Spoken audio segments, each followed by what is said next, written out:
Welcome to Antipolo, Under the Sea. So ang team nila dito ay Under the Sea. Yan. Kasi may mga corals yan. So maganda dito. So day tour kami. So lalong maganda siguro dito pag gabi. So meron dito yan, Under the Sea.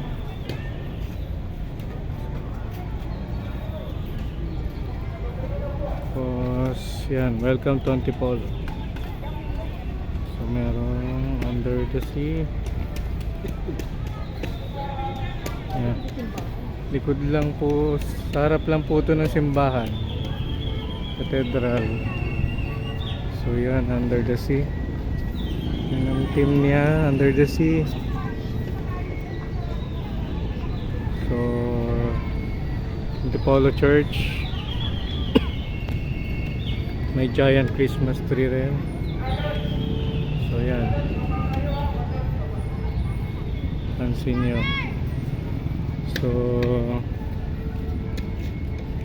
yan po, mga jellyfish na malalaki yan. So magandang bisitahin din ng Antipolo during Christmas. So yan, marami mga sea creatures na may pailaw. So giant turtle, giant Christmas tree na maraming sea creatures. So si Nemo nandyan. So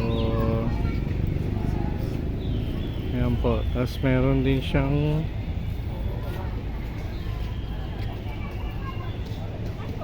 aquarium na maliit sa loob. So, magandang pasyalan po ang Antipolo. So yung mga turtles yan. So dito rin makakabili ng mga murang mga prutas at saka gulay direct from farmers. So yan po. So ito ang plaza ni Antipolo. So yun yung kanyang munisipyo. So yan, nice. Meron siyang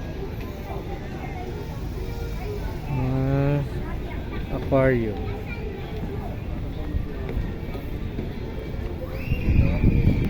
So pasyalan po natin ang aquarium.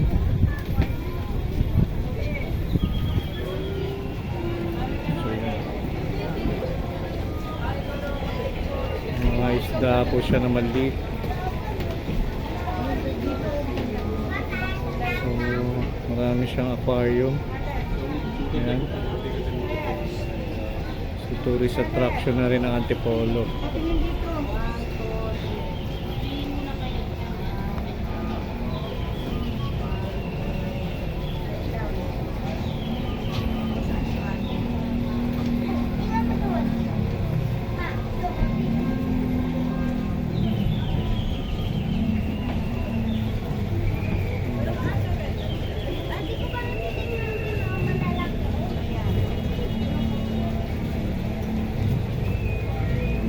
Yung mga isda. So,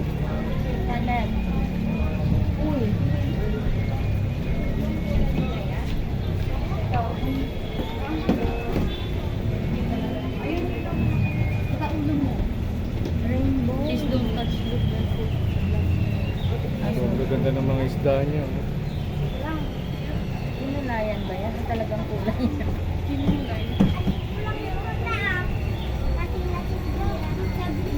Dito lang po yan sa Antipolo. Yan. Pero may ano siya, oh. May mga isda rin sa baba. Sa ilalim,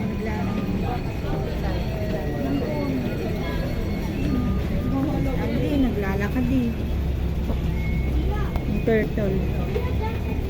Ayan na, oh. Yan, oh, may turtle. Yan, may turtle. Yan, bilis maglakad ng turtle.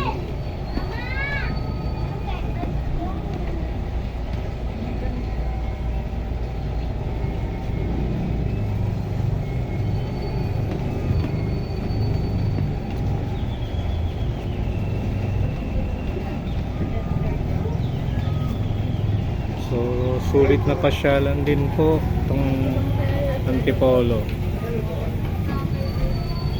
Scarlett.